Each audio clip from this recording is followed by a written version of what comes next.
माझ्या घरून जर बघायचं झालं तर भाऊ जो छोटा होता त्यांचं खूप म्हणजे एक ते मॉरल कंडिशनमध्ये होते, धार्मिक. तर तो शेती, मी डॉक्टर. सर्व काही जेवढी शेतीची, घराची जी पायाभूत जेवढी काही आहे सोयीसुविधा, ती सर्व त्याच छोट्या भावानेच केलेली होती. आणि सर्व कुटुंब त्यांच्यावरच अवलंबून होतं. नंतर असं झालं की त्यांनी एक ट्रॅक्टर घेतलं. ट्रॅक्टरमधून मळणी यंत्र पण, एक साईड बिझनेस म्हणून मळणी यंत्र घेतलं त्यांनी. आणि मळणी यंत्रामध्ये त्यांनी खूप म्हणजे कमवायचं असं त्यांचं एक मोटो होता. तर आणि सर्वांना धरून असं कुणी दुखावं असं काही झालं असं त्यांना सुद्धा आवडत नव्हतं. त्यांचं म्हणणं होतं की बाबा काहीही करून गाव सुधारलं पाहिजे आणि स्वतः पण सुधारलं पाहिजे. मळणी यंत्र जवळपास 1 वर्ष चांगलं चालवलं. दुसऱ्या वर्षी थोडा खोकल्याचा प्रॉब्लेम झाला. एवढा व्हायचा. दर 1-2 दिवसाला यायचा तो. नंतर काही दिवसानंतर असं एक वाढत वाढत वाढत वाढत 1-1.5 वर्ष झालं, 2 वर्ष झाले. 2 वर्षाच्या नंतर असं सुरू झालं की परसिस्टंट कफ, जे की असा श्वासोश्वास सुद्धा घेता येत नव्हता, जेवण सुद्धा करायचं नाही, एवढा खोकला रात्रंदिवस सर. झोपेमध्ये सुद्धा अक्षरशः एवढं झालं की त्यांनी उठून बसलं तरच त्यांचं काहीतरी थोडंफार कमी वाटायचं, रिलीफ वाटायचं. जसं लाईंग डाऊन पोझिशनमध्ये झाले तसं कफ ॲग्रिवेट व्हायचा, वाढायचा. झोपेमध्ये सुद्धा उठूनच बसावं लागत होतं. 10 मिनिटं झोपायची, लागलीच उठून बसायचं आणि कफ सुरू, कंप्लीट, कंटिन्यू. मग नंतर मग आम्ही एक कॉक्सचे मी माझं गृहीत धरलं की बाबा कॉक्स असू शकतो. औरंगाबादला गेल्यानंतर पेट स्कॅन केला. पेट स्कॅन केल्याच्या नंतर अक्षरशः एवढा धक्का बसला की तो असह्य असा. त्यानंतर सहज सरांनी साईडला बोलून सांगितलं की बाबा तो पहिल्या दुसऱ्या तर स्टेजमध्ये असा नाही आहे म्हणे. तो आत्ताच्या जी स्टेज आहे तर ती त्यांची जवळपास 4 स्टेज ओलांडतेच आहे. कॅन्सर सेलच एवढे आहेत की डायरेक्ट मल्टिप्लाय होतात.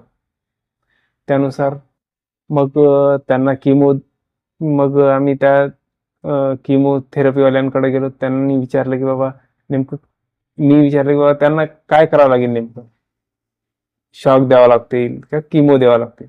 त्यांनी म्हणले सर शॉक हा अशा ठिकाणी दिला जातो ज्या ठिकाणी फार मायन्यूट असतो, त्याच ठिकाणी शॉक देऊन आपण तेवढंच बरं करू शकतो. एखादा ट्यूमर आहे, ट्यूमरच तेवढा शॉक देऊन कमी करू शकतो.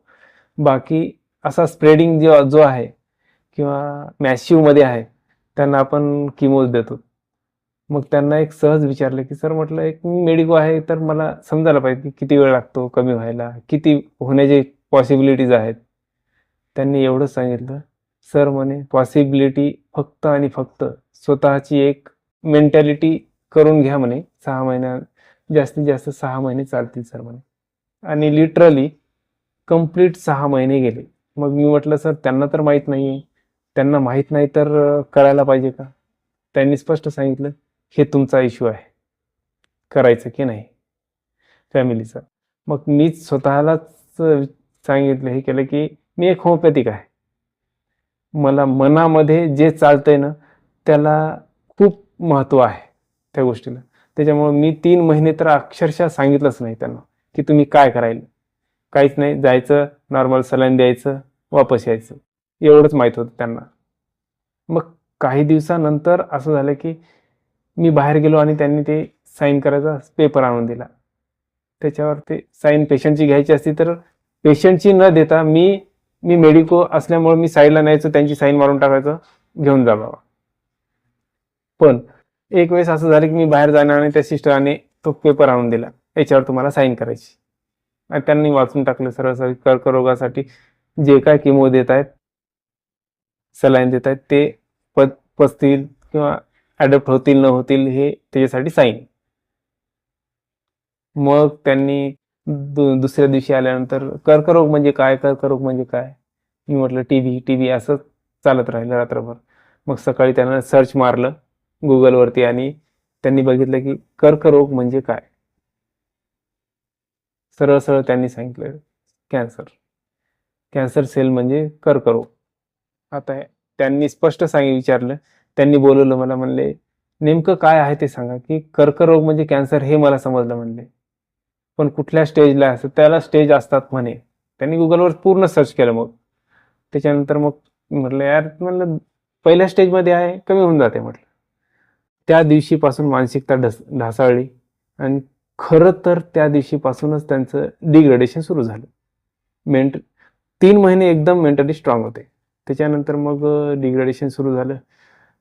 हळूहळू मेंटली एकदम म्हणजे खूपच खचून गेले. तिथून 1-1.5 महिना झाल्यानंतर असं झालं की फक्त आणि फक्त त्यांची सापळा राहिला.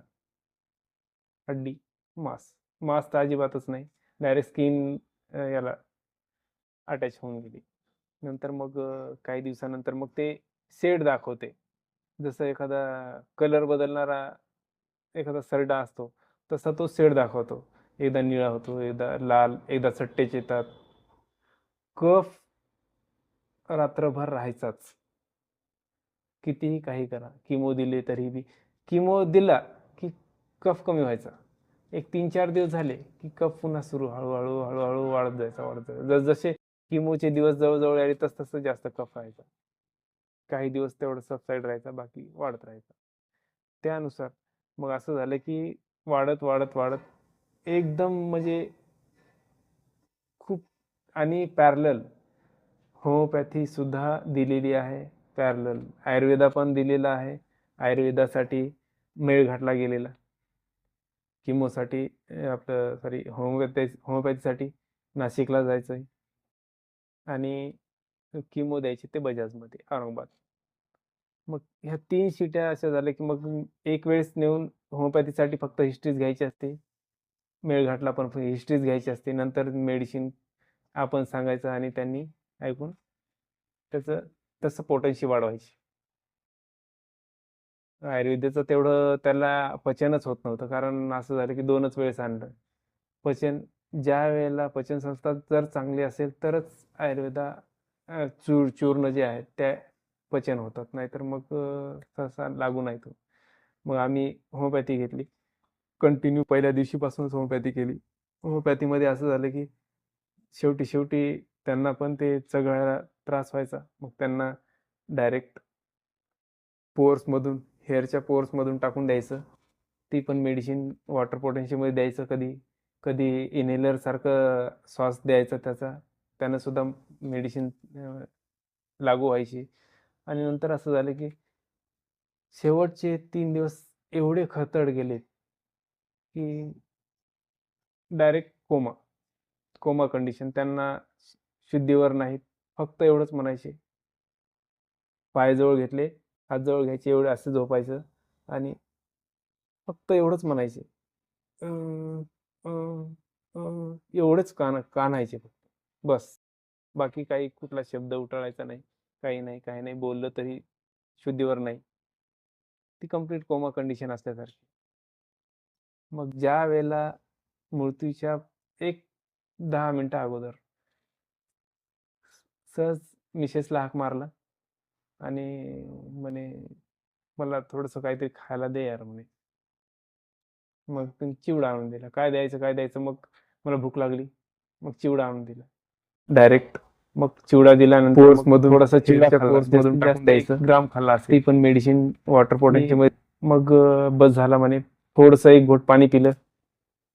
वडिलांना बोलता बोलता थोडंसं वडिलांनी डिस्टन्स दिलं मिसेस आणि मिस्टरमध्ये, की मग तेवढ्यामध्येच त्यांनी मिसेसच्या मांडीवर आपले प्राण ज्योत एकदम कंप्लीट माळवली. जसा बंधूला कॅन्सर झाला असं ऐकलं त्या दिवशीपासून असं वाटतं की सर्वात जास्त जर काम करण्याचं काम आहे तर मेडिकल फील्डनुसार तर फक्त आणि फक्त कॅन्सर आहे.